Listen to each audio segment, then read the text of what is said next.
Bom, boa noite a todos e todas. Estamos começando a oficina do dia 4 de junho de 2024. Os problemas, né, que eu tinha divulgado para vocês eram esses dois aqui do Code Forces, que eram problemas que já haviam aparecido em contas antigos, né, que vocês fizeram. Então, alguns de vocês já conhecem esses problemas, mas eu já fazer um upsolving deles, especialmente porque, bom, o primeiro problema é bastante simples, o segundo problema nem tanto. O segundo problema envolve aí variantes de satisfazibilidade booleana, então é sempre legal brincar com essas coisas, né, que eu gosto bastante. E agora, faltando menos de uma hora de eu subir para o laboratório, eu passei também esse problema aqui e resolvi colocar ele na oficina, porque eu acho que é um assunto bem bacana, assim, de a gente trazer aqui para o clube. É um assunto que, às vezes, sei lá, acho que não aparece tanto nas competições, mas envolve um pouco de ter os números um pouco mais avançada, e é sempre bom a gente brincar com essas coisas, né? Então, esse assunto aqui é de encontrar raízes quadradas módulo primo. A gente vai brincar lá no terceiro problema. Bom, então eu preparei uma apresentaçãozinha aqui, esqueci de abrir para os dois primeiros problemas, né? Já trouxe uns exemplos feitos, então deixa eu pegar aqui.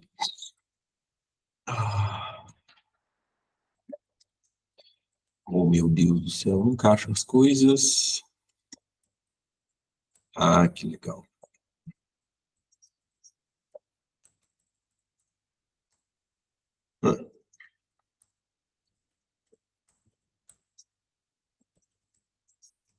Certo. Acho que eu vou mudar o meu modo de apresentação lá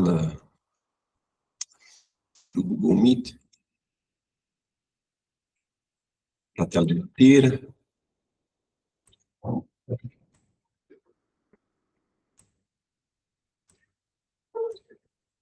Beleza. Aqui, deixa eu só colocar one page.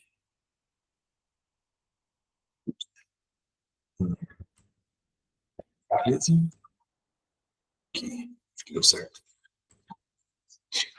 Então, nesse primeiro problema aqui que a gente vai fazer, que alguns de vocês, né, como eu falei, já conhecem, já tiveram a oportunidade de fazer o problema, a gente tem um jogo entre Alice e Bob, em que algumas moedas estão dispostas num círculo. Então, no exemplo do primeiro caso de teste, são 5 moedas.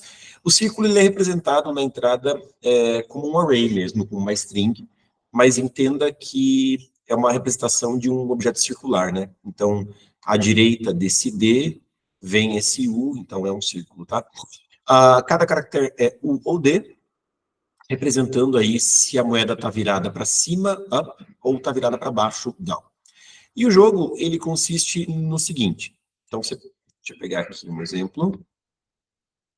Você tem lá um círculo que eu representei aqui desse modo, que não é um círculo, mas pelo menos está fechando a cadeia, né?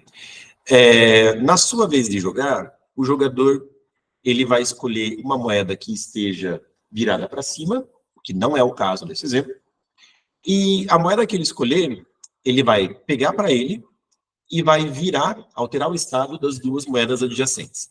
Se ele não tiver jogada válida, ele perde o jogo, como é o caso, né? A Alice aqui não tem nenhuma moeda virada para cima que ela possa pegar para ela. E se tiver uma moeda só, e essa moeda estiver virada para cima, ele vai pegar essa moeda, não vai ter mais moedas para serem viradas, e aí ele vai ganhar o jogo. Então, o que está acontecendo? Certo. Então, nesse segundo exemplo, ó, a gente tem 3 moedas viradas para cima, é a vez da Alice jogar, ela pode escolher qualquer uma dessas moedas para pegar para ela, mas digamos que ela tenha escolhido essa moeda aqui do meio. Se ela escolher essa moeda do meio, o Bob, na vez de jogar, ele vai ficar com essa configuração aqui do círculo, porque essas duas moedas que estão viradas para cima vão ser viradas para baixo, a moeda do meio, a Alice vai pegar para ela, e o Bob perdeu o jogo. Então, nesta configuração do jogo aqui, a Alice tem uma escolha para fazer, que vai garantir a vitória dela já no próximo turno.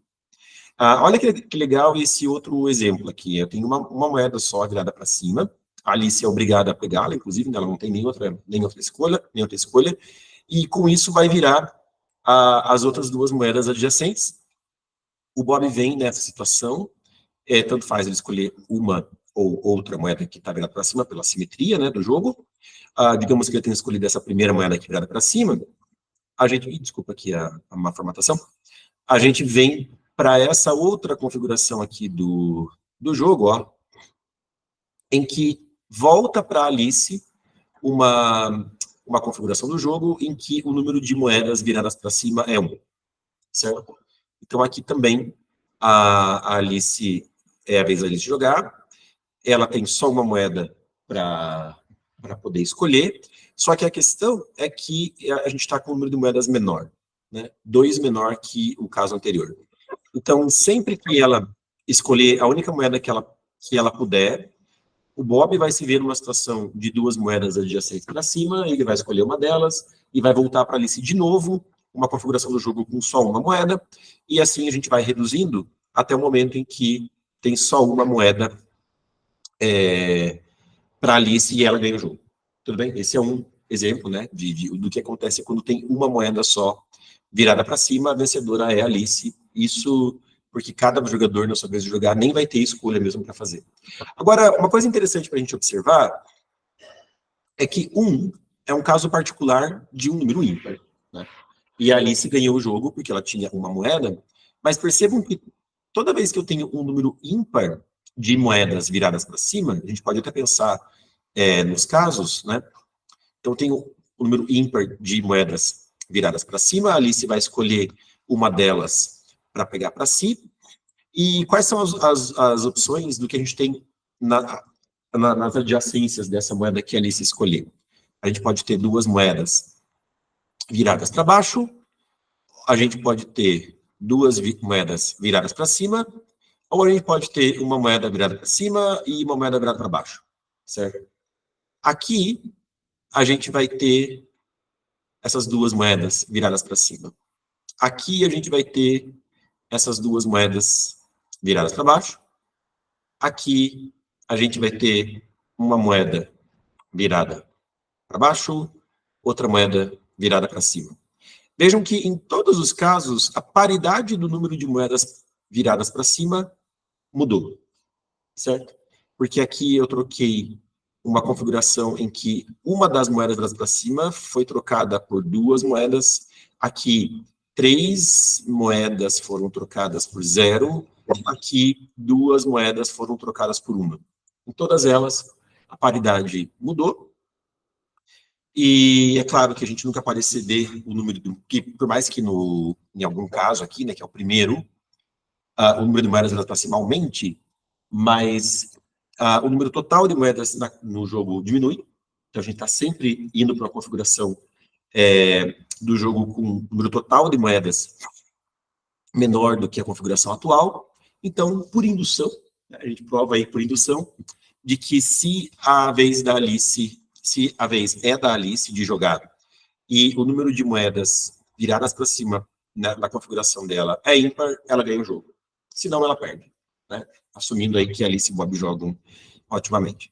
Beleza? Então, o problema se resume a você contar o número de moedas para cima e ver se esse número é par ou ímpar, né? Tão simples quanto isso. Só para saber, quem fez esse problema quando caiu o treino? Alguém fez? Não? Eu acho um problema legalzinho aí para a gente aquecer, né? Deixa eu começar a codar, então. Alternar lá o modo de apresentação.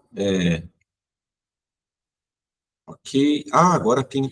pois é, agora tem esse negócio de fazer anotações. Isso é bem legal. Eu posso experimentar isso e ver o que pode acontecer quando eu estiver compartilhando código. Acho que vai ser bacana.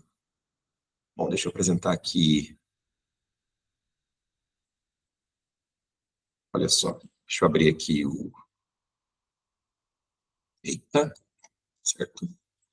Esse é o Code Forces. 1972D.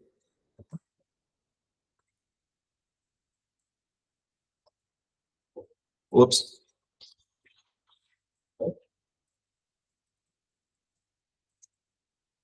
Deixa eu fazer um teste lá no Google Meet e ver.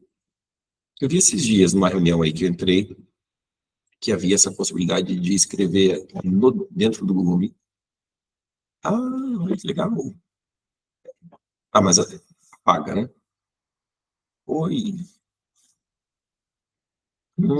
Que legal. Tenho opções aqui. Hello. Legal, gostei. Bacana. Então, não, bom, deixa eu parar de brincar e voltar para o código. Deixa eu puxar esse cara pra cá, que fica melhor, porque daí enxerga a galera que tá lá no fundo. Beleza. Então, a gente vai ter T casos de teste. Cada caso de teste, o N é o número de moedas.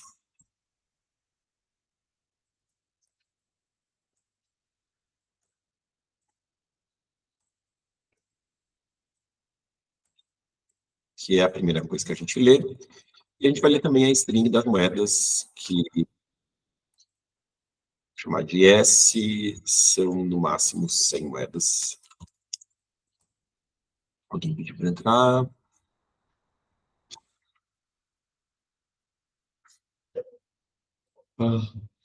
Permitir.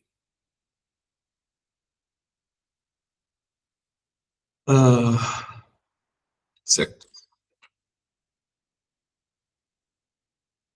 Então, aqui, eu vou ler, né? Eu estava lendo o número N e a string das moedas.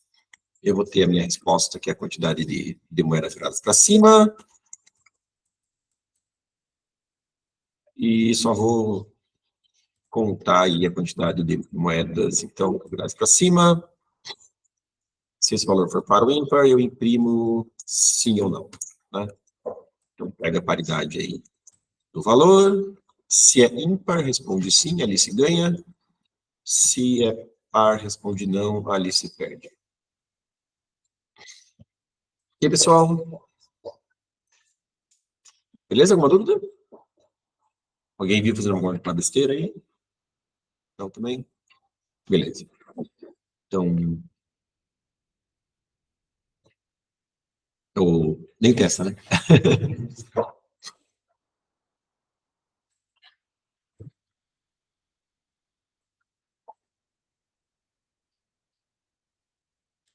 Beleza.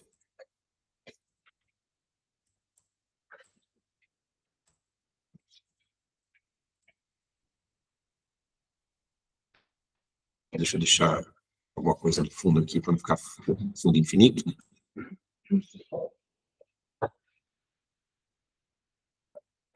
Ups. E não foi declarado. Olha só. Eita.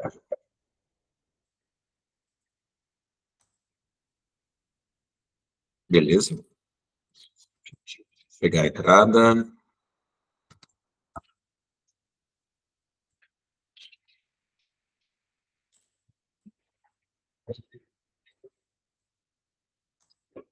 Yes, não, não, que é a resposta. Bora submeter.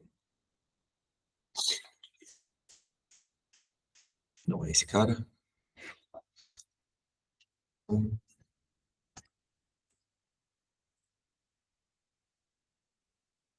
Esse cara aqui.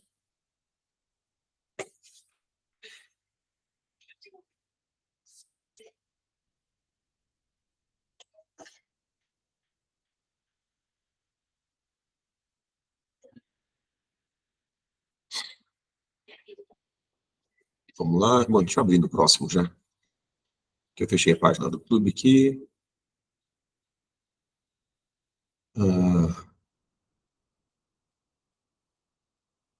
Já vou abrir os dois problemas.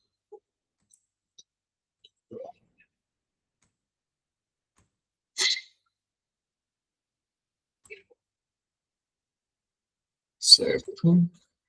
Nossa, que demora tudo. Com forças. Ok, passou. Bom, esse problema é um outro jogo entre Alice e Bob, mas esse é bem esquisito. A gente tem, o Bob tem uma matriz de números, tá? Essa matriz tem 3 linhas e N colunas. E ele tem N valores possíveis, que são numerados aí de A1 até a N, em que cada valor pode aparecer aí nessa matriz, ou positivo ou negativo. Então, para esses AI com I de 1 a N, os elementos da matriz são AI ou menos AI para algum I. Então, por exemplo, aqui, o N é igual a 4, e a gente tem os elementos A1, A2, A3 e A4 aparecendo todos com mais ou menos na frente. Então, ele mostra essa matriz para a Alice. A Alice escolhe uma sequência de N números sendo 1 ou menos 1. N valores, cada um deles sendo 1 ou menos 1. E aí o Bob vai pegar e trocar cada AI pelo iésimo valor que a Alice escolheu. Então, o A1 vai ser trocado por 1, o A2 vai ser trocado por menos 1, o A3 vai ser trocado por menos 1 e o A4 vai ser trocado por 1. O Bob vai, então, fazer a troca dos valores e cada coluna ele vai ordenar. E se a coluna do meio, né, lembrando que, coluna não, se a linha do meio, lembrando que são 3 linhas, se a linha do meio for tudo 1, a Alice ganhou o jogo. Beleza? Uma coisa importante aí que está na descrição do problema é que na descrição da entrada é garantido que os valores A1, etc., até a N, são todos números entre menos N e N, e nenhum deles igual a 0. Então, você pode... Então, você não precisa, né, por exemplo, para cada A1, descobrir quem é o elemento A1, procurando outros lugares em que na matriz vai acontecer o mesmo número, enfim, né, você não precisa descobrir quais são os N valores distintos que aparecem na matriz, porque os N valores distintos são os números mesmo de 1 a N, só que eu com mais ou com menos na frente, tá? Então, já é alguma coisa, quer dizer, a descrição aqui do problema é só para encher linguiça mesmo. Esses valores aqui, A1, A2, A3, A4, poderiam ser trocados mesmo pelos números, né, 1, 2, 3, 4. E aí, a gente fica pensando, né, poxa vida, são exatamente 3 linhas. Então, eu posso enxergar cada valor aqui como 1 ou menos 1, como sendo um jeito, né, de trocar os valores de 1 até N aí, de modo que em cada coluna eu obtenha pelo menos 2 1s. Né? Essa história de, se eu vou ordenar as colunas e a linha do meio vai ficar tudo 1, é porque, na verdade, eu vou ter, no máximo, 1 menos 1 por coluna. Tudo bem? Então, deixa eu pegar aqui minha apresentaçãozinha. Olha só, eu posso enxergar cada instância do problema como uma instância de um problema de satisfazibilidade booleana. Na verdade, como uma instância de 3-SAT, né?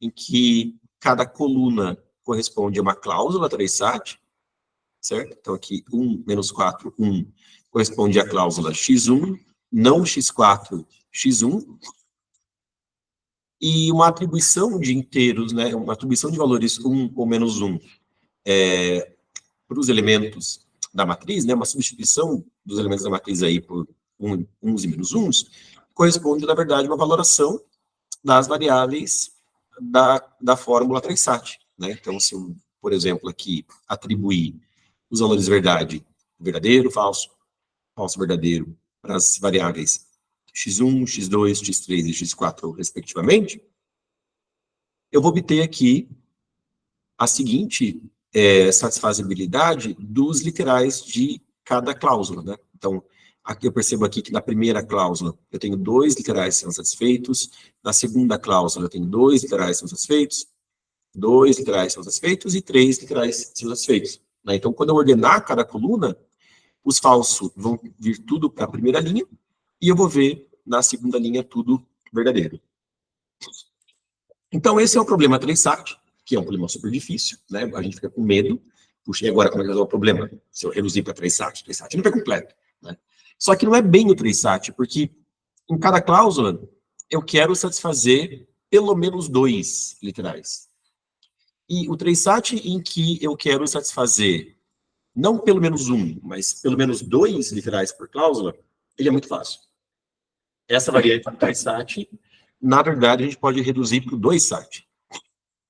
A ideia é a seguinte: se eu quero satisfazer a cláusula x1 ou não x4 ou x1, por exemplo, bom, deixa eu... Ali o x1 está repetido, deixa eu pegar uma cláusula sem literais repetidos. Aqui, ó. Não x2 ou não x3 ou x4, né? Satisfazer pelo menos 2 literais desta cláusula é a mesma coisa que eu satisfazer todas as seguintes cláusulas. Não x2 ou não x3, não x2 ou x4, não x3 ou x4, certo?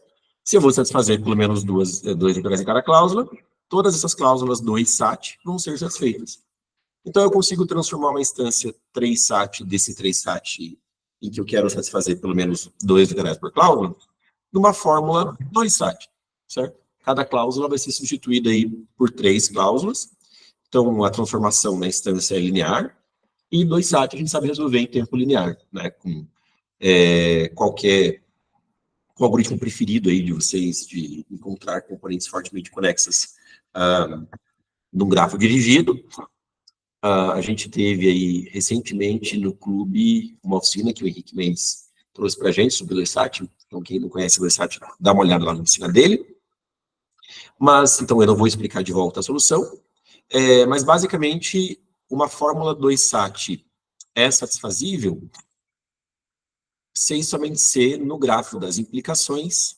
Não existe, bom, sem somente ser no grafo das implicações, não ocorre de uma mesma variável xi e ela negada estarem na mesma componente fortemente conexa, né? O grafo das implicações é o grafo que a gente cria, muito grande. Só resumindo aí, relembrando, quem quiser mais detalhes, depois olha a oficina lá do Henrique. Então, para cada cláusula x ou y, né, eu crio no grafo uma aresta de não x para y e de não y para x, né, que são as duas implicações, uma contrapositiva da outra, que são codificadas aqui pela cláusula. Então, isso dá um grafo dirigido, e aí, para toda variável x, eu vejo se ocorre de x e não x estarem na mesma componente fortemente conexa, né? Quer dizer que existe uma dupla contradição aí, um caminho de implicações de x para não x e de não x para x, portanto, a fórmula não é satisfazível. Mas sempre que isso não é verdade, né, sempre que não ocorre para uma mesma variável x, ela e ela negada estarem na mesma componente fortemente conexa, a gente sempre consegue construir uma valoração. O problema não pede a valoração, ele não pede a solução da Alice ali, ele só pede que a gente imprima yes, no, né, se ela tem uma valoração que conduz ela à vitória do jogo. Então, a gente só precisa mesmo fazer a checagem de se x e não x estão na mesma componente fortemente conexa para algum x. Tudo bem? Alguma dúvida? Não? Bom, eu vou usar algoritmo de Tardian, desculpa, Henrique, né? Eu gosto bastante, ainda mais que aqui a gente nem quer a valoração mesmo, né? A gente só quer encontrar aí as componentes fortemente conexas. E, bom, vamos lá, vamos brincar. Deixa eu... Ups. Ok. Então, apresentar outra coisa.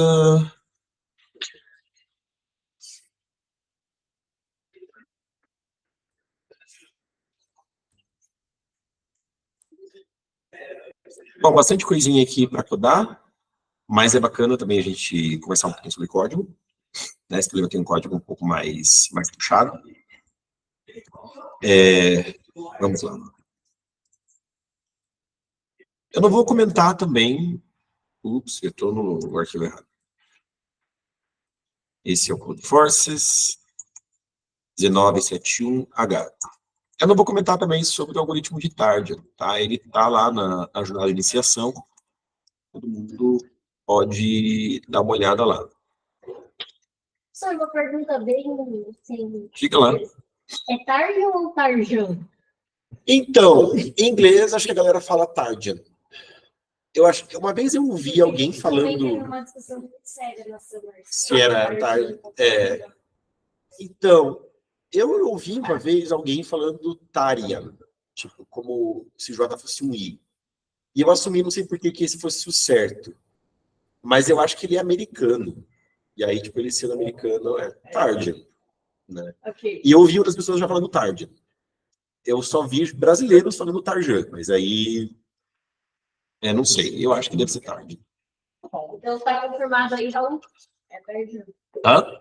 Está confirmado aí, Raul? Vê se o Raul está vendo aí, se é Tarjan ou não Tarjan. Ah, ok. Então... É a versão localizada, né? Oi? A versão localizada. Pois é. Alguém falou alguma coisa... o Pedro reagiu. Roberto Tarjan. Opa, Então, são T casos de teste... É o Bobti. Bom, para cada caso de teste, a gente vai ler N, que é o número de cláusulas, na verdade, né, do nosso 3SAT. Cláusulas não. N é o número de colunas, o número de cláusulas 3SAT que a gente tem, né? Eu vou guardar inicialmente o grid no grid. O problema define que o número máximo de colunas é 500. Lembrando que para cada número de 1 a n, a gente vai ter o número e menos o número como duas variáveis da nossa fórmula. Né? Então, o número total, variáveis não, como a gente vai ter, para cada número de 1 a n, a gente vai ter i e não i, né, como dois literais aí na nossa fórmula. Então, vão ser dois vértices no grafo que vão ser criados. Então, eu vou criar aqui o max, vou definir já como sendo 1000, que vai ser o número de vértices no grafo máximo que a gente vai ter. Tá bom? Então, tá, beleza. Eu vou ler o grid. Ops.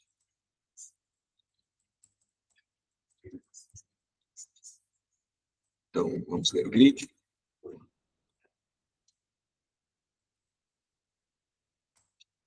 E agora eu vou criar as arestas no grafo correspondentes às cláusulas do ISAT que a gente infere da instância. Então, deixa eu criar o grafo aqui.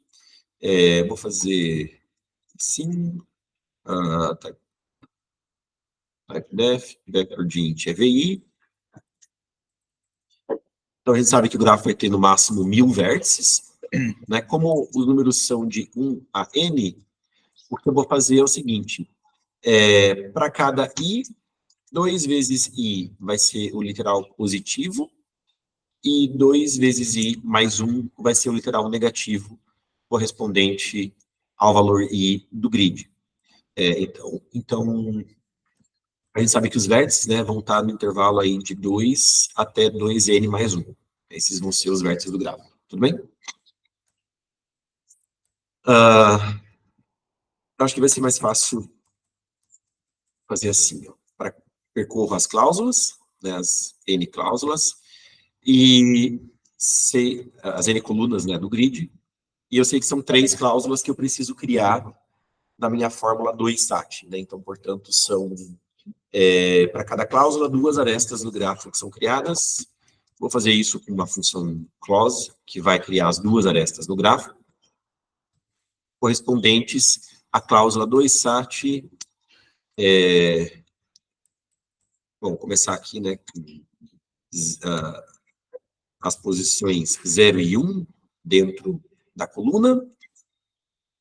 Ups, o que eu fiz errado? Ok. Daí as posições 0, 2 e as posições 1, 2. Certo?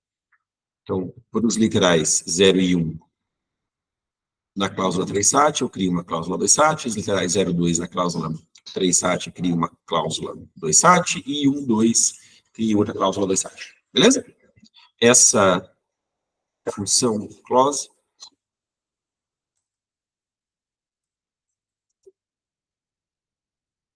recebe, então, dois inteiros A e B.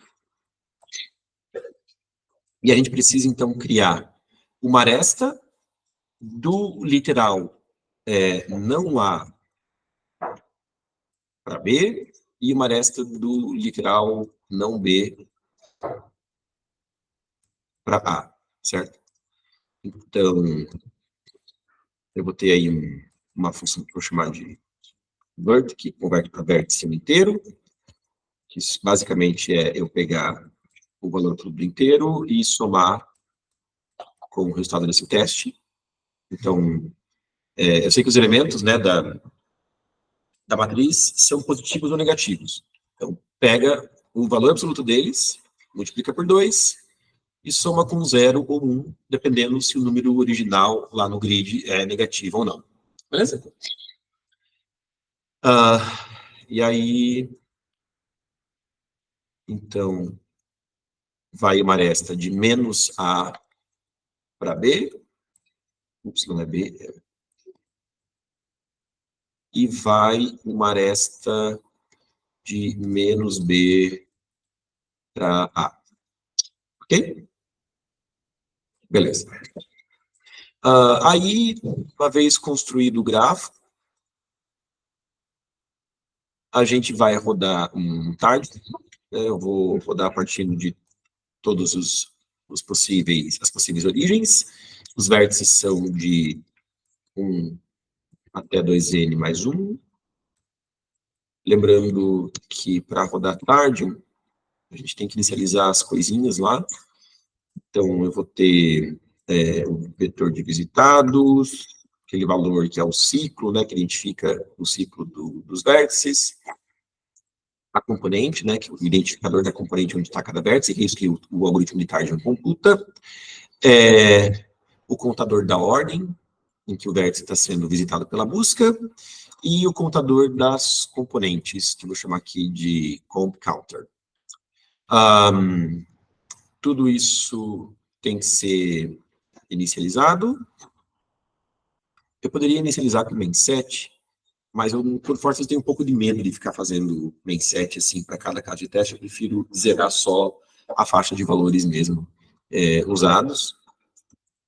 Eu já tomei uns TL por causa disso.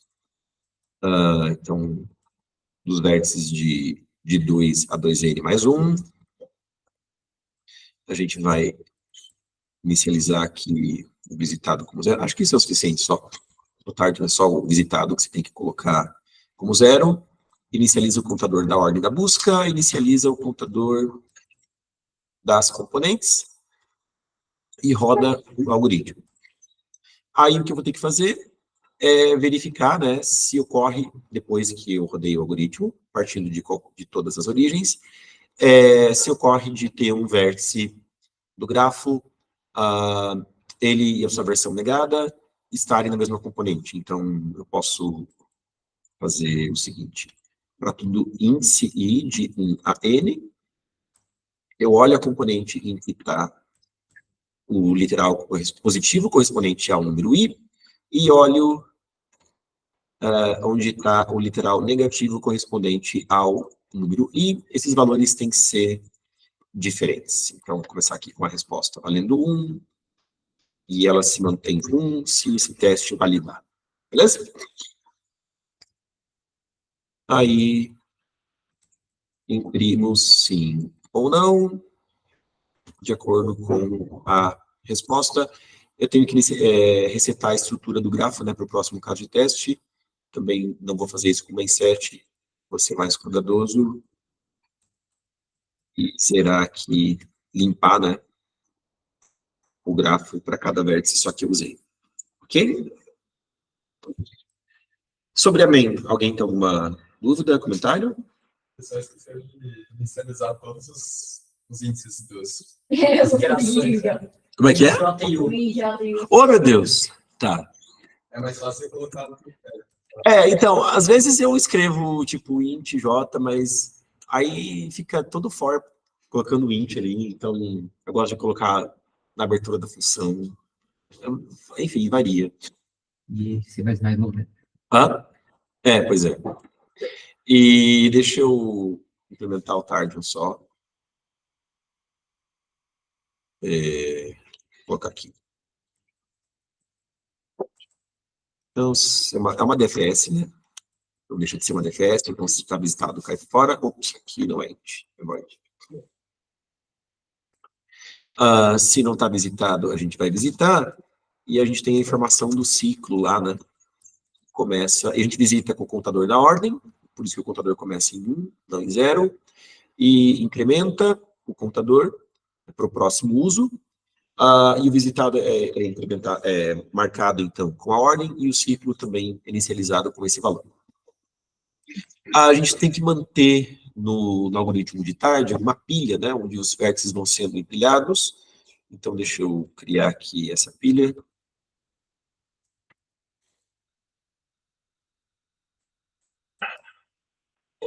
E é importante também você ter uma flagzinha para os vértices, para saber se eles estão ainda na pilha ou se já saíram da pilha, né? Então, eu vou criar mais uma coisa aqui, que é esse stacked.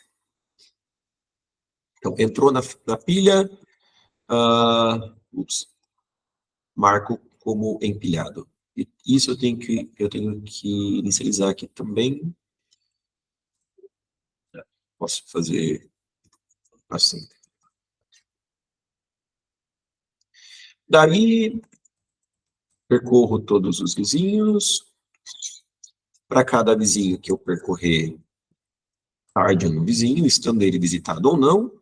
E, de qualquer forma, quando terminar esse tardian, eu vejo se o vizinho ainda está na pilha, que se ele está na pilha, cycle de U recebe o mínimo do cycle de U com cycle de V. Tá? Essa linha aqui é o coração aí do algoritmo de tarde. Se ao final de passar por todos os vizinhos, o valor do ciclo do ainda continuar igual ao valor do visitado, a gente identificou mais uma componente facilmente conexa, então é só ir desempilhando, todo mundo que está na pilha até encontrar o U.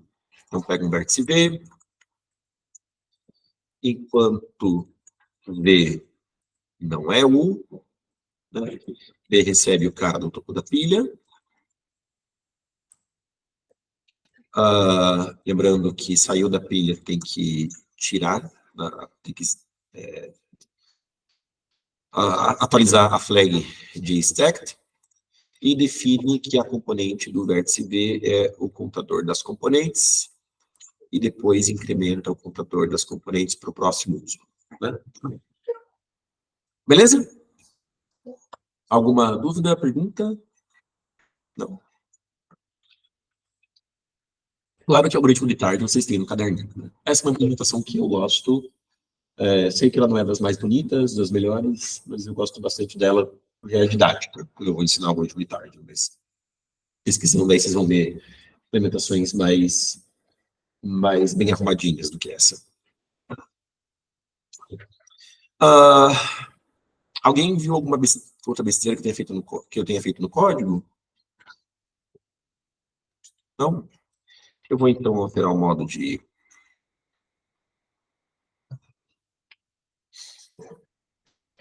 apresentação.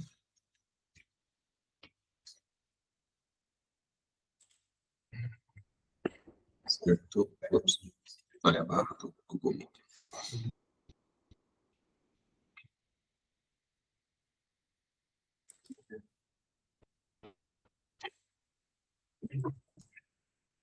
Esse é o code forces.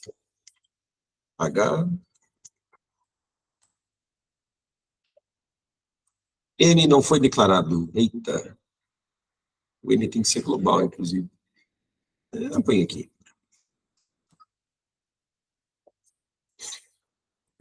Beleza?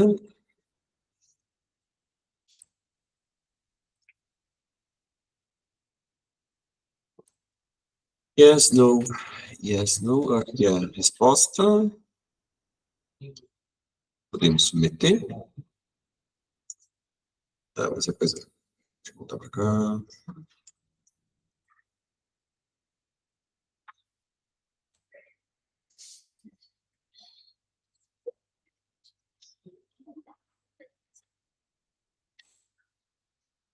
E passou.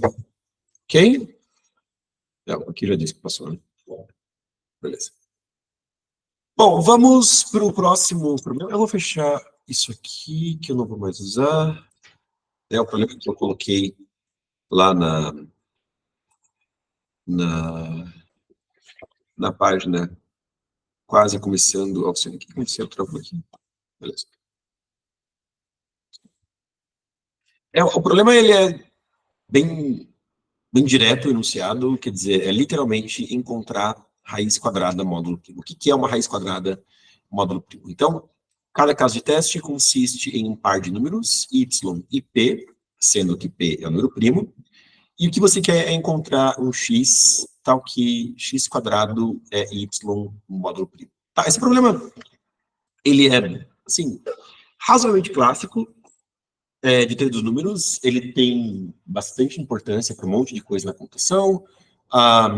Quem está fazendo ou já fez complexidade computacional comigo, a gente já trabalhou lá com raízes quadradas módulo primo, isso tem aplicações para, por exemplo, inclusive teste probabilístico de primalidade, tem umas aplicações aí bem importantes. Na computação quântica também, quem já fez computação quântica ou quem vai fazer computação quântica vai ver que raízes quadradas, módulo primo e logaritmo discreto, que é uma coisa que generaliza um pouco mais isso aí, tem importância também lá na computação quântica, algoritmo de Shor, etc.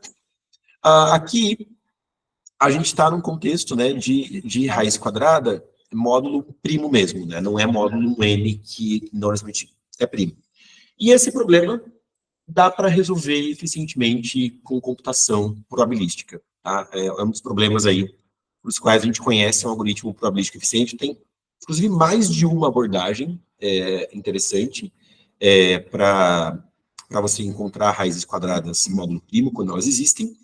A abordagem que eu vou passar aqui, ela não é lá muito conhecida, tá? Ela não é exatamente o primeiro algoritmo que você encontra na internet quando pesquisa sobre raízes quadradas módulo primo, então por isso que eu quero trazer para a oficina, porque eu acho um algoritmo muito legal, a implementação é bem curta e o código é bem eficiente. Então, geralmente, quando você vai pegar aí outros materiais sobre raízes quadradas módulo primo, você vai acabar se deparando com algoritmos que ou não são tão eficientes, ou o código dá muito extenso, e o algoritmo que eu vou mostrar aqui, ele é bem bom, eu acho, para programação competitiva, tá?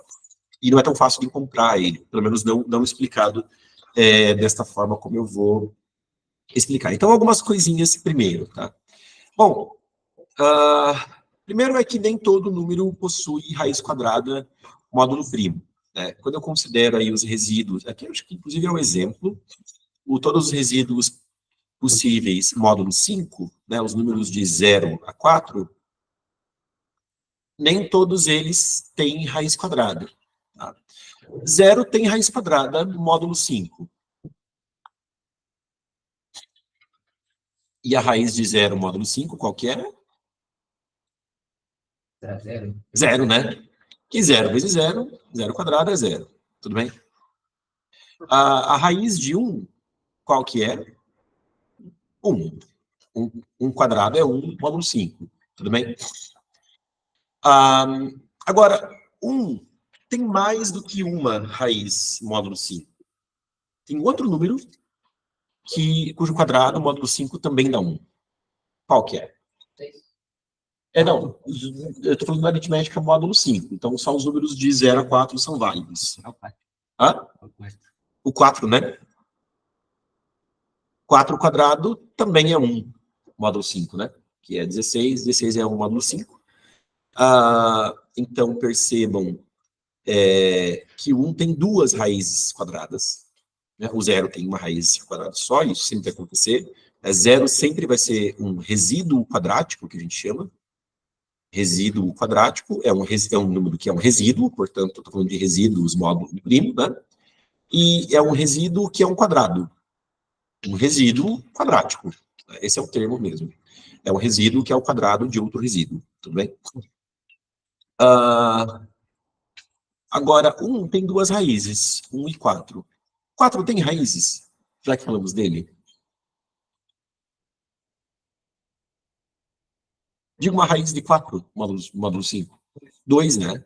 2 ao quadrado é 4. Certo? Isso vale na nossa aritmética, na aritmética usual, e vale na aritmética módulo 5. Mas tem outra raiz, além do 2. 3. Né? 3 quadrado é 9, e 9 é 4, o módulo 5. Tudo bem? Então, acabaram os candidatos a raízes quadradas possíveis, quando eu olho para os números de 1 a 4, né? São só 4 números. O 1 já tem duas raízes, o 4 já tem duas raízes, e acabaram os números. Então, com certeza, 2 não tem raiz quadrada módulo 5, 3 não tem raiz quadrada módulo 5. Isso é sempre verdade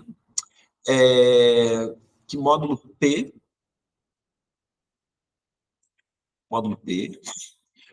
quando eu olho para um número que tem raízes quadradas, quando eu olho para um número y, que satisfaz x quadrado igual a y módulo p, esse número, se ele tem raiz quadrada, ele tem duas, a não ser zero. Né? Esquece o zero só tem uma raiz quadrada que é zero, mas se y é diferente de zero, ou ele tem duas raízes quadradas, ou ele não tem nenhuma.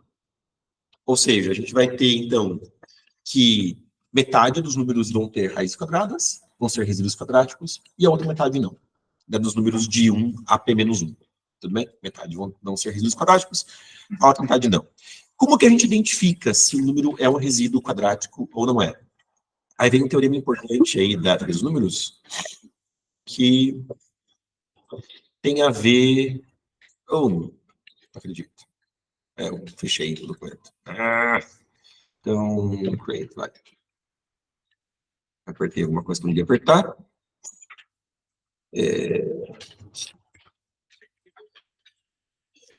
Tem a ver aí com um teorema importante da teoria dos números relacionado ao pequeno teorema de Fermat, né, que a gente já usou aqui no clube de programação, inclusive, quando a gente falou de inversos multiplicativos. Né.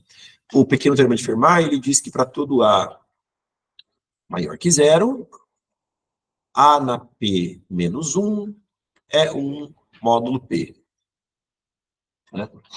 Às vezes eu escrevo com dois risquinhos, o símbolo de congruência módulo, às vezes eu uso 3 risquinhos. Né? Enfim, vai depender do meu humor. E eu nunca leio como congruente A, porque, pelo amor de Deus, eu leio como Então, A na P-1 é um módulo P. Esse aqui é o pequeno teorema de Fermat, o PDF. Isso já traz uma coisa bem legal, que a gente usa bastante aqui no clube, né? Que se você quer calcular o inverso multiplicativo de A módulo P, basta você calcular A na P-2, né? Com uma exponenciação binária, porque A na P-2 vezes A gente sabe que é 1 módulo P, então A na P-2 é o inverso multiplicativo de A módulo P. Agora, uma coisa bacana é o seguinte, se A na P-1 é 1 módulo P, então, A na P-1 sobre 2, no caso de P ser um primo ímpar, né, um primo que não é 2, se P é um primo ímpar, A na P-1 sobre 2, ou vai ser 1, ou vai ser menos 1, porque tem que ser uma raiz de 1, né? E as raízes de 1 são 1 e menos 1. E aí, tem um teorema aí que a gente mostra na teoria dos números, que se A na P-1 é 1 módulo P, isso implica que A é um resíduo quadrático, né? A é x quadrado para algum x módulo P. Se não, A não é um resíduo quadrático, né? Senão, não existe x módulo p, tal que x² é igual a. Então, um jeito, né? Se o teu problema é simplesmente decidir se o número é um resíduo quadrático ou não, é só você elevar ele a p-1/2, e aí você já vai saber se ele tem raízes ou não tem raízes. No caso, o problema aqui pede para você encontrar as raízes. Cada número que tem raiz, bom, quando o número não tem raiz, você imprime -1, e se ele tem raiz, você tem que encontrar uma delas, né? Você sabe que tem duas, imprima qualquer uma das duas. Como que a gente faz, então, para encontrar as raízes quando elas existem? O primeiro caso aí, é claro, né? Se o y é 0, a gente sabe que a raiz de y é 0, né? Então, a solução da equação x² igual a y é 0 quando y é 0. Outro caso que é fácil aí do problema é quando p é 2, quando p é um primo par, o único primo par que tem. Quando p é 2, os únicos resíduos são 0 e 1, e aí a gente sabe que 0² é 0, 1² é 1. Então, tirando esses casos básicos aí, né, que a gente faz a verificação, né, o caso em que o y é 0, o caso em que o p é 2, e também o caso em que a na p-1/2 é -1, que é o caso em que as raízes não existem. Então, agora a gente vai ver como calcular, como achar, né, pelo menos uma solução da equação x² igual a y, quando não vale nenhum dos três casos, né? Quando p é um primo ímpar, quando y não é 0, e quando a gente já sabe que as raízes existem, porque a na p-1/2 é 1 módulo p. Tudo bem? Bom, isso tem a ver com o seguinte. Agora vai ser um pouquinho mind-blowing, tá? Mas espero que vocês fiquem comigo até o final. Quando eu olho para esse monômio x mais z, então eu tenho que z aqui é um resíduo módulo p, não é 0, tá? Eu tiro 0. Pega um resíduo que não é 0, módulo p, e olho para o monômio x mais z, certo? E eu vou calcular x mais z elevado a p-1/2. Eu estou falando de monômios, mas monômios em que os coeficientes estão no ZP, em que os coeficientes são resíduos módulo P. Isso é o grupo dos monômios em que os coeficientes são resíduos módulo P. Quer dizer, o monômio é da forma ax mais b, em que a e b são números aí de 0 a p-1. Beleza? Então, quando eu falar aqui de polinômios e monômios, entendam que não é na aritmética usual, mas é na aritmética em que os coeficientes do polinômio são todos módulo P. Tá legal? Então, quando eu pego aí um z, que é uma constante, né, um resíduo não nulo, módulo P, e olho para um monômio x mais z elevado, e pega esse monômio e eleva a p-1/2,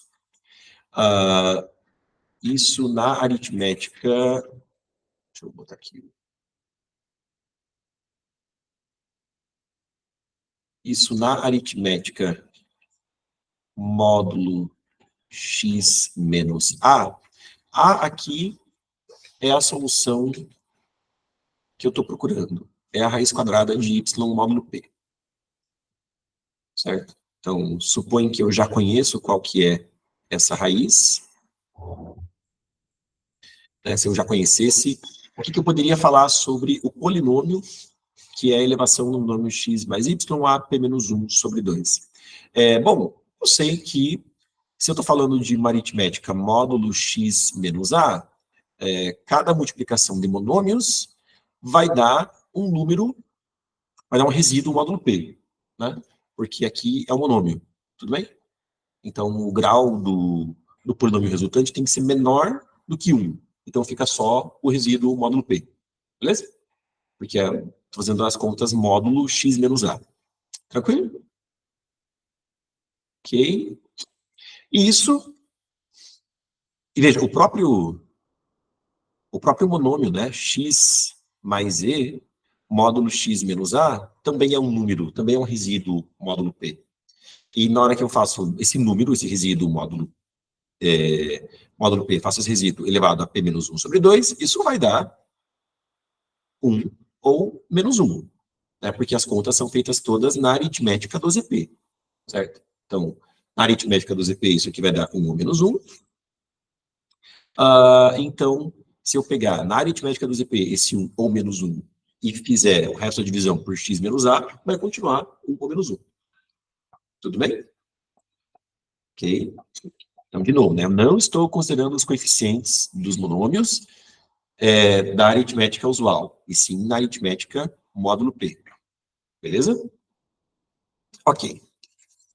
Entendam como, sei lá, apenas um jeito mais x mais e, módulo x menos a. Você vai fazer aqui a divisão dos monômios. Isso vai dar menos x menos a. Então, x mais e, na aritmética módulo x menos a, corresponde ao resíduo z menos a, módulo p. Beleza? Ok? Joia. Aí, por que eu estou querendo refletir, né, sobre essas operações com monômios módulo x menos a? Pelo seguinte, se eu considero x mais e na p menos 1 módulo x mais a também, e esse valor também vai dar mais 1 ou menos 1, eu posso brincar um pouquinho com o que vai dar x mais e na p menos 1, módulo o produto dos monômios. O produto desses monômios aqui é x quadrado menos a quadrado é y. O a eu não conheço, mas o y eu conheço. Tudo bem? Então, na aritmética de polinômios módulo x quadrado menos y, agora os resíduos módulo x quadrado menos y são monômios, já não são mais coeficientes módulo p, são monômios, beleza? E a gente vai ter possibilidades aqui para o x mais y, p menos 1, na p menos 1 sobre 2, módulo x quadrado menos y. Tem alguns casos. Se ambas as equações ali anteriores forem 1, a gente pode usar o teorema chinês do resto, que eu não vou falar sobre ele, mas quem quiser pesquisa, é muito importante vocês saberem o teorema chinês do resto.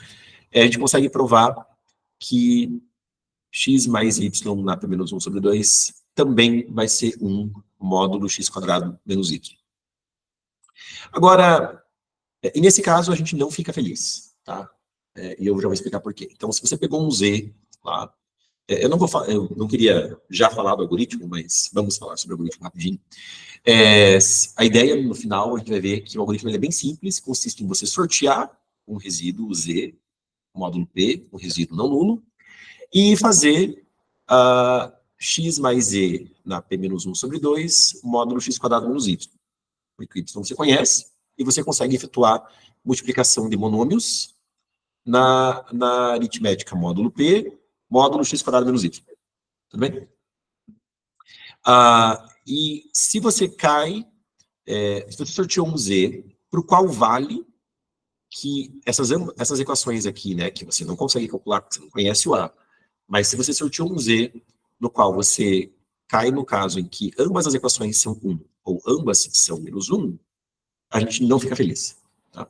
Para os dois casos, vale que o x mais e na p menos 1 sobre 2 acompanha o resultado das equações de cima. Então, se ambas são 1, a de baixo vai ser 1, se ambas são menos 1, a de baixo vai ser menos 1, e isso você pode provar com o teorema chinês do resto, e a gente não tem que fazer aqui. Agora, uma coisa que é legal, né? Na aritmética x quadrado menos y, o resultado de multiplicação de monômios sempre é um monômio. Né? Se eu vou fazer um parênteses para falar sobre isso, eu pego dois monômios, ax mais b A e B são resíduos, módulo P, né? Não pode esquecer. Cx mais D. E isso na aritmética, módulo x² menos y. Y é a nossa constante, cuja raiz quadrada a gente quer encontrar. Isso aqui vai dar ACX² mais AD mais BCX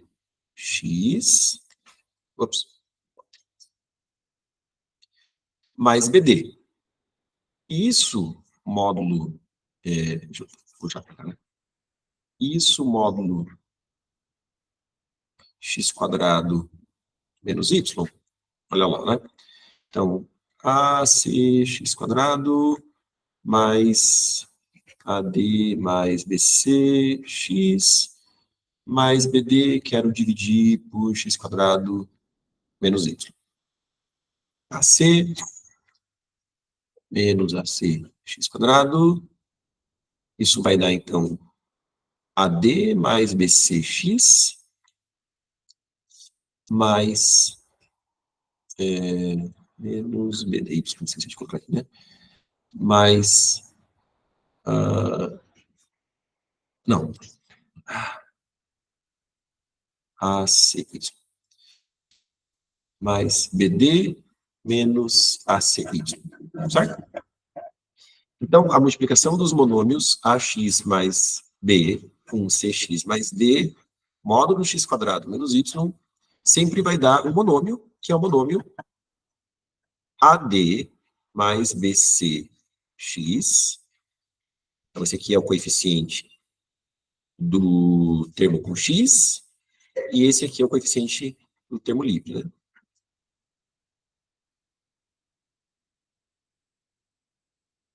Beleza? Ok? Então, multiplica dois monômios, dá um monômio. Agora, se isso aqui, né, se essa exponenciação, que é um monômio, dá menos 1, ou se dá 1, é porque o coeficiente com x é 0, e eu fiquei com 1 ou menos 1 aqui. Beleza? É nesse caso que a gente não sabe muito o que fazer. A gente não tem saída para encontrar a raiz quadrada de y, tanto nesse caso quanto no outro. Agora, o bacana é que se não ocorre esse caso, né, dos dois números aqui em cima serem 1, ou os dois números aqui em cima serem menos 1, olha só. Então, quando ocorre, por exemplo, do primeiro ser 1 e o segundo ser menos 1. Então, quer dizer que x mais y elevado a p menos 1 sobre x mais e na p menos 1 sobre 2 é algum A1x mais 1 a 0. Então, eu estou falando, né, de um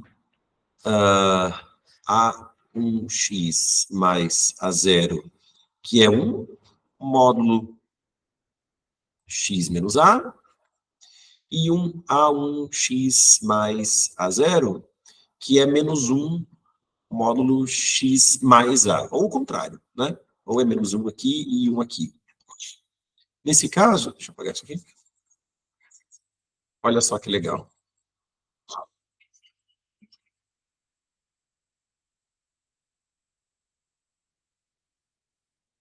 Nesse caso, bom, A1x mais A0 é um módulo x menos a, então quer dizer que se eu pegar A1x mais A0, dividir por x menos a, coloco o A1 aqui, então fica menos A1x menos A1a, e isso tem que dar 1, certo? Então quer dizer que A0 menos não, mais, né? Desculpa. Mais A1a é 1, né? É 1 módulo P. Agora, no outro caso aqui,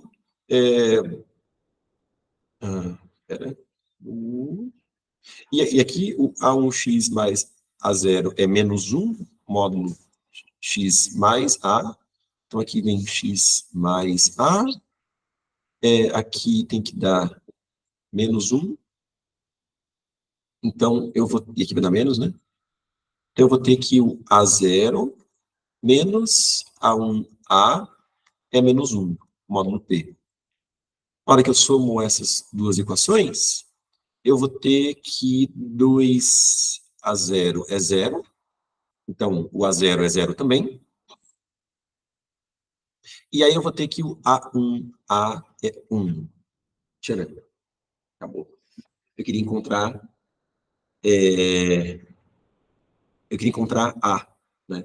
A é a raiz de y. E se eu sei que, e eu tenho o A1. Então, quem que é A? O A é o inverso multiplicativo do A1. Então, qual que é a moral da história aqui? Calcula x mais e, pega esse monômio x mais e, eleva a p menos 1 sobre 2. O módulo x quadrado menos y. Então, a cada multiplicação de monômios, você faz desse jeito aqui, né? Que é multiplicar dois monômios ax mais b e cx mais d. Você vai calcular, o resultado vai ser esse monômio aqui. Beleza? No final, ou você vai ter esse cara aqui igual a 0, e aí esse cara aqui vai ser mais 1 ou menos 1, e aí você tá triste, você não tem que fazer. Ou então esse cara aqui vai ser 1. Esse cara aqui não vai ser 0, desculpa. Se ele não for 0, ele vai ser um A1 da vida, e esse cara aqui vai ser 0. E aí, esse A1, o que você faz com ele? Calcula o inverso multiplicativo dele. Ele é a raiz do y que você queria encontrar. Né? Porque, por causa dessa equação aqui, A1A igual.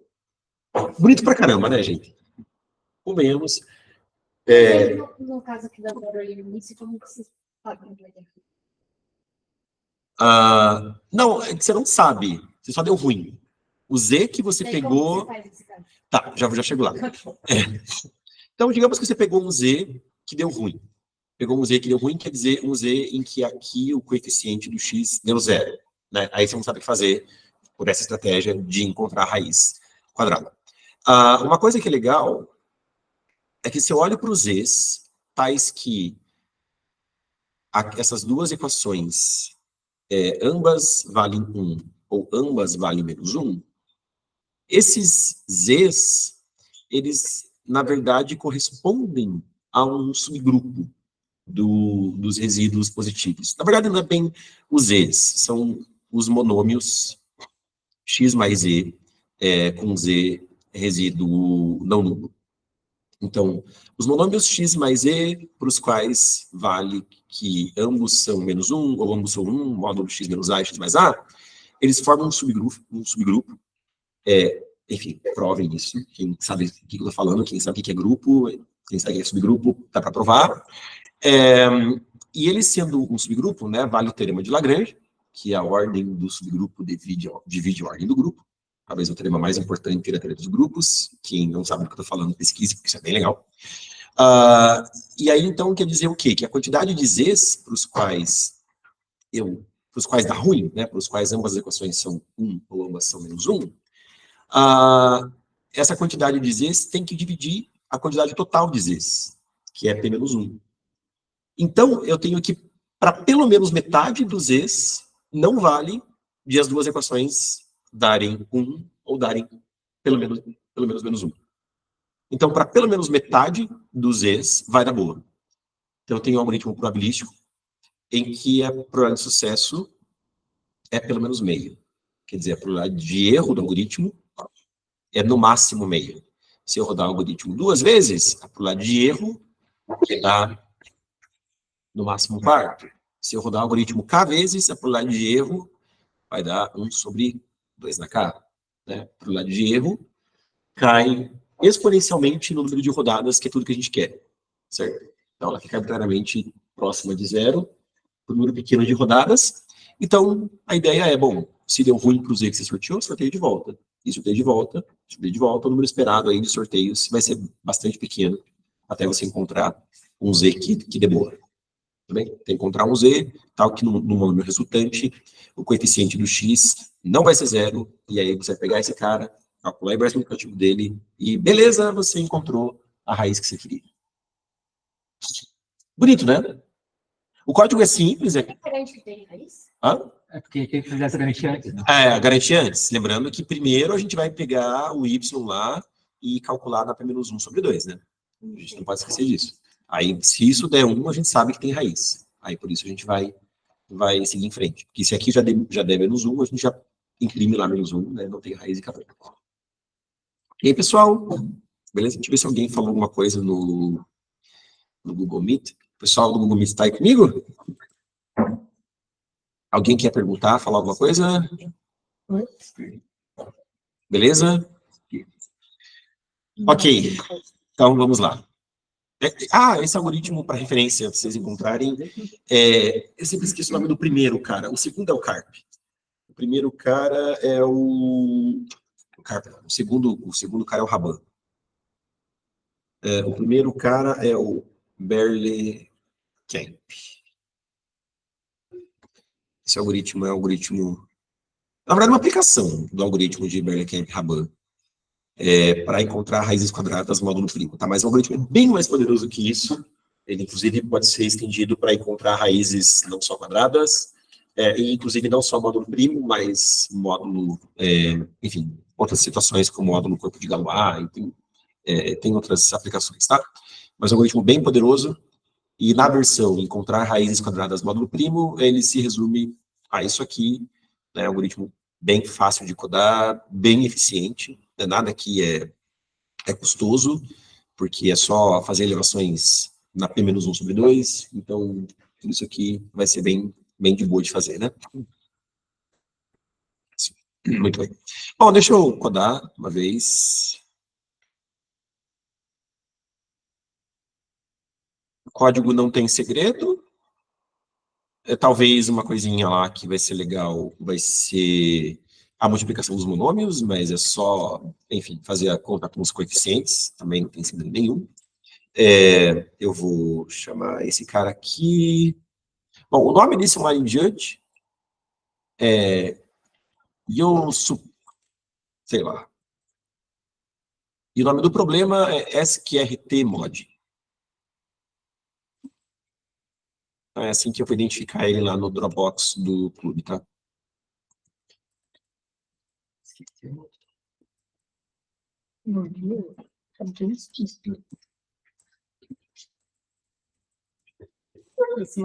vou definir já algumas estruturas para a gente poder trabalhar com elas. Bom, primeiro vai ter o número de casos de teste e o número primo e o y que a gente vai ler. Então, então a gente lê o número de casos de teste.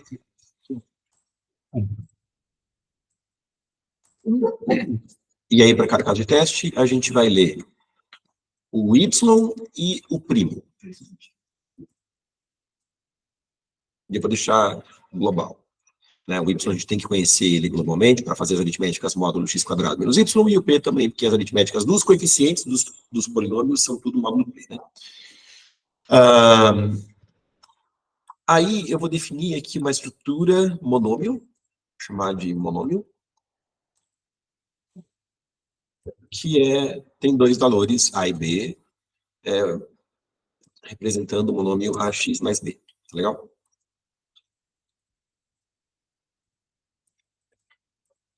Vou fazer daquele jeito que eu sei que vocês não gostam, mas eu gosto. Que vai me ajudar depois. Isso porque eu não sei usar as coisas mais novas do C++, que eu vejo vocês usando, ainda não aprendi, tem que estudar. Tipo listas do C++, etc. Ainda tenho que atualizar um pouquinho. Bom, casos simples são quando P é 2 ou Y é 0. Nesse caso, a raiz é o quadrado Y. Né? Que módulo 2, 0² é 0, 1² é 1. E se Y é 0, a raiz de 0 é 0. Então, outro caso que a gente já tem a resposta é quando, se eu elevar, eu vou chamar aqui a função de BXP, Binary Exponentiation.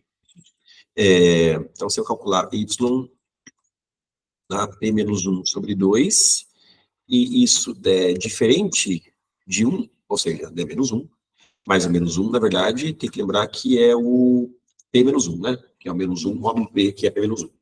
Eu só vou colocar aqui diferente de 1 mesmo. Eu sei que nesse caso não tem raiz, e aí eu imprimo menos 1. Então, daqui para frente, a gente sabe que a raiz existe, e a gente tem que encontrar essa raiz, né? Eu vou inicializar um nome aqui, e vou entrar no do while, e a condição de parada, bom, a condição de continuar rodando esse laço, ao final do monômio lá que eu vou calcular, se o valor A dele, né, o coeficiente do x, for igual a 0, eu continuo rodando o laço até encontrar um monômio em que o coeficiente do x seja diferente de 0. Então, tá bom. Inclusive aqui já posso até printar o que eu preciso printar, né? Porque a gente sabe que a resposta vai ser o inverso multiplicativo do A, né, do coeficiente A do monômio. Então, é só pegar o MA e elevar a P-2 para calcular o inverso multiplicativo, né? Aqui é o termo de Fermat.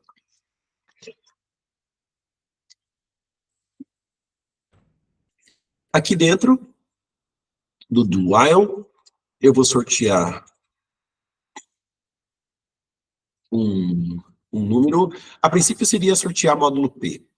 Eu vou usar uma função própria para fazer isso, ao invés de simplesmente fazer range mod P, porque range mod P não garante que essa distribuição é uniforme, né? E a análise do algoritmo, ela parte do princípio que os resíduos módulo P estão sendo amostrados com distribuição uniforme. Então, para ilustrar, por exemplo, o problema de você fazer range mod P, considera que você tem os resíduos módulo 7, né? 0, 1, 2, 3, 4, 5, 6. A função range, ela dá um valor que é um resíduo módulo a potência de 2. Então, se fosse módulo 8, eu garantiria a distribuição uniforme sobre as 8 possibilidades, uma vez que aquilo que range retorna é um resíduo módulo a potência de 2, e então eu teria aí, né, um mapeamento do intervalo original da função range para as 8 classes módulo 8. Né? As 8 classes de equivalência módulo 8 teriam os mesmos tamanhos entre si. Tá? Agora, então, se eu tenho que... vamos supor aí, por exemplo, né, que aquilo que a função range retorna, só para fins de simplicidade, é um resíduo modulando. E aí eu vou lá e calculo range mod 7. Veja que o que vai acontecer é que a classe do 0 vai ter um elemento a mais que as duas classes, certo? Porque o 7 vai estar na mesma classe do 0. Então, eu vou ter o dobro de probabilidade de amostrar 0 do que eu vou ter sobre os outros resíduos, certo? Então, a distribuição não é uniforme. Então, tem que tomar cuidado, né? Que eu acho que daria boa aqui, né? Até porque o mod do range é bastante grande, então a perturbação sobre a distribuição, né, que não é mais uniforme, mas essa perturbação eu acho que ela não é significativa para alterar tanto o desempenho do algoritmo. Mas se você quer, em outros contextos, garantir mesmo que o algoritmo segue a análise que você fez no papel, eu acho melhor você ter uma implementação aí de sorteio, de amostragem que garanta a distribuição uniforme. Então, eu vou implementar uma função aqui, myRand, que recebe um argumento, aqui no caso P, e garante, né, a distribuição uniforme, ou suficientemente próxima da uniforme, para o número que eu passar lá dentro. Ao invés de amostrar módulo P, que é de 0 a P-1, na verdade, eu vou amostrar módulo P-1 e somar 1, para o Z não ser 0. Né? Então, está mostrando um número aí entre 1 e P-1. Pode ser que eu já dê boa, inclusive, e esse Z ser a raiz de Y. Né? Pode ser que o Z vezes Z seja igual a Y, módulo P. E aí eu nem continuo. Né? Quer dizer que eu já encontrei a resposta é Z. Eu posso imprimir o Z. Vou imprimir o Z. Eu só preciso identificar isso aqui para não imprimir outra coisa aqui embaixo, né? Então, deixa eu fazer uma flag que eu vou chamar de found, que eu seto aqui, se eu encontrar, se eu, né, der muita sorte de sortear a raiz de y, e aqui no while eu coloco e not found. E aí eu imprimo esse cara só se not found. Beleza?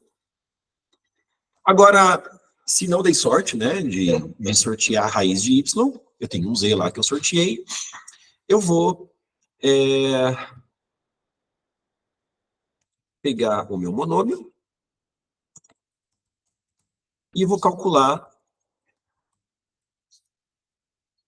o resultado do monômio x mais z, né, estou inicializando o monômio, o coeficiente do x é 1, o termo livre é z, tá, o monômio x mais z, vou elevar isso a t-1 sobre 2, estou fazendo aqui uma sobrecarga, né, não tem problema, porque em C++ posso fazer isso, o primeiro termo aqui vai ser um monômio, não vai ser um long, isso vai dar como resultado um monômio, que é esse cara, esse monômio elevado a esse expoente. Tudo bem? Beleza? Usar aí sobrecarga do C++. Joia? E o código da função main fica tão lindo quanto isso. Curtinho e bonitinho. Tá bom? Deixa eu implementar algumas coisas lá. Na verdade, não tem muito que implementar aqui, né? Eu vou ter que implementar exponenciação binária de inteiros. Se n é 0, retorna 1. Se n é ímpar, retorna a elevado a n menos 1.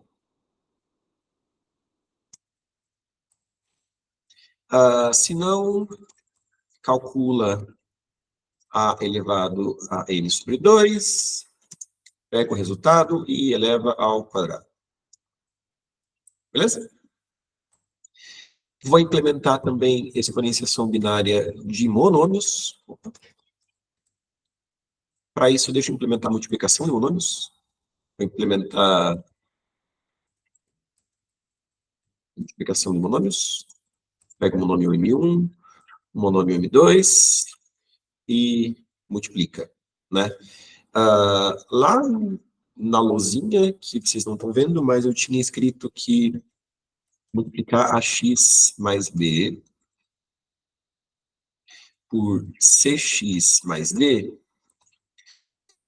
isso dava, deixa eu pegar aqui, AD mais BCX mais BD mais ACY, certo? Então, o resultado aqui, bom, o termo do X, AD mais BC, né? Só que o A e o B são do M1, o C e o D são do M2. Então, é M1A vezes M2B mais M1B vezes M2A, tudo isso mal um P, não tem que esquecer. E no outro caso ali, M1B vezes M2B mais M1A vezes M2A vezes Y, tudo isso módulo P também, mas aqui tem um problema, né? Porque multiplicação de 3 long pode dar overflow já na primeira multiplicação. Então tem que fazer isso aqui. Beleza? Deixa eu fazer isso aqui, ficar mais bonitinho. Não ficou mais bonitinho, deixa eu aumentar aqui.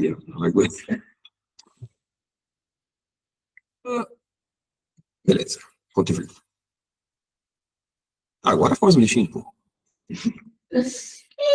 Meu autoindente do lema que estava me trollando. Não, mas é porque tá faltando fechar coisa aqui. Tá tudo fechado? Tá. Beleza? Alguma dúvida aí sobre a função de multiplicação? Não? Beleza. Então, tendo multiplicação implementada, aqui eu vou implementar a exponenciação binária de monômios, vendo que a aritmética dos coeficientes já está sendo feita em módulo P. Então, se n é 0, é só retornar 1, mas é um monômio 1, né? Monômio 0, x mais 1. Se n é ímpar, eu vou pegar m e multiplicar por m na n menos 1. E aqui não tem que fazer módulo P, né? Porque a aritmética dos monômios já está sendo feita, os coeficientes já estão sendo feitos módulo P. Só que eu preciso fazer essa exponenciação, lembrando que é módulo x² menos y, né? E é módulo x² menos y, porque a implementação aqui da operação de multiplicação já estava, né? Esses valores vieram da nossa análise do que acontece quando a gente multiplica monômios na aritmética módulo x² menos y, com os coeficientes sendo multiplicados na aritmética módulo P. Se não... Ali Oi. BX. Ops, desculpa, BX. Aproveitando que o retorno é monômio. E obrigado. Tipo de retorno é monômio. Monômio M2 recebe o monômio M na N sobre 2, retorna M2 vezes M2. Beleza? Dúvidas, comentários? Porque isso é tudo do código. Bonitinho, né? Implementação bem legal. Eu gosto bastante dessa. Falta. Falta implementar o myRand. E falta o que mais, Thiago? Não, era isso. Era isso? Ok. Quero... Oi? Quero calcular o número, o resíduo módulo n, né, com distribuição uniforme, assumindo que a função range tem distribuição uniforme. Bom, basicamente eu vou fazer o seguinte, eu vou ver qual que é a primeira potência pelo menos n, potência de 2, pelo menos n. Então eu posso fazer algo como, enquanto 2 na E for menor que n,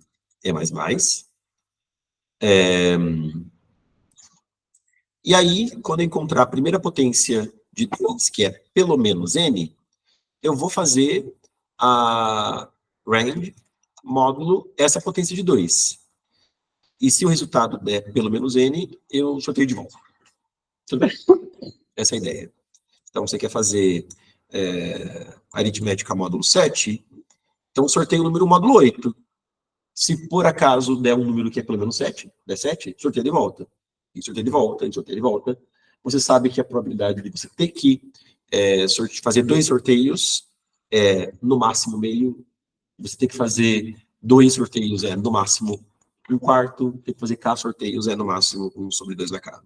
Então, simplesmente porque você pegou a primeira potência de 2 pelo menos n. Ok? Eu tenho aqui no começo da função main, botar aquele srang times 0, né? Que são algoritmos que fica determinístico. Então, eu vou do while, tem minha resposta aqui, meu retorno. Enquanto o retorno for pelo menos n, vou lá e sorteio ele de novo, que é fazer mod 2 na E. Mod 2 na E isso aqui é 2 na E, então é só fazer a máscara desse valor menos 1, certo? E bit a bit.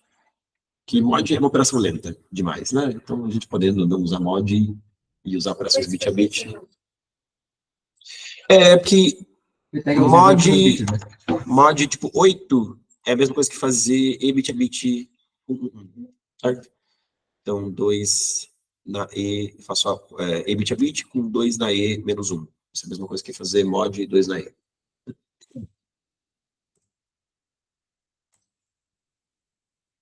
E retorna head. Beleza?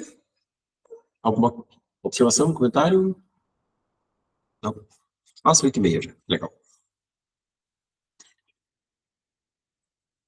Vamos compilar, testar.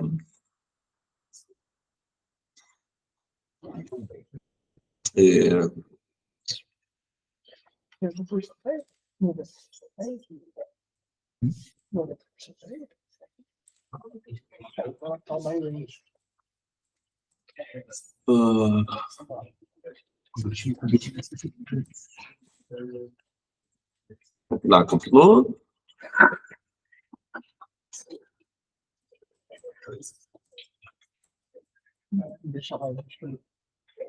E eu vou pegar aqui o exemplo de entrada.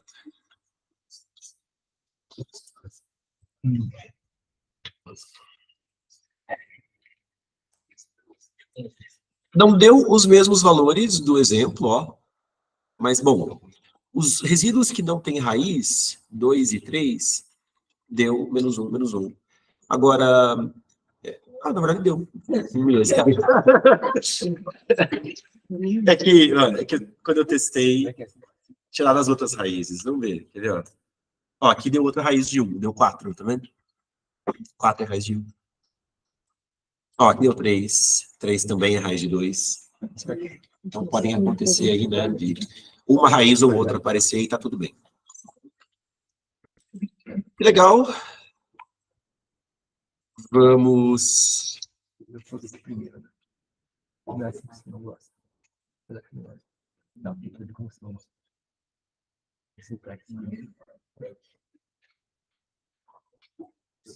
Ah, tem que escolher a linguagem.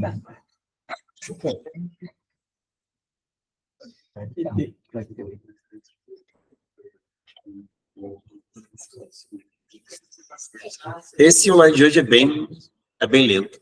Alguém quer comentar alguma coisa sobre, sei lá, algoritmos probabilísticos, sobre qualquer coisa?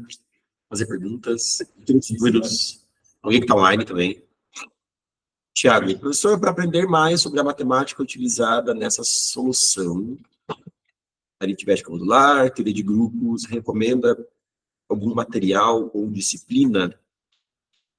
Bom, eu acho que para programação competitiva, vocês encontram alguma coisa aí nas páginas de programação competitiva, já vai ter um pouquinho dentro dos números, mas nada de teoria mesmo. Eu gosto, agora se quer aprender mais sobre a matemática, né, por trás de tudo isso, eu gosto de 2 livros, um é bem legal para álgebra, quem quiser ver, é o Finite Fields and its Applications. Ele, claro, vai focar em corpos finitos, né, que tem aplicação grande aí para os algoritmos da computação, de criptografia, etc. Esse livro aqui, então, eu recomendo muito. Ele tem uma boa base aí de álgebra e vai bem longe.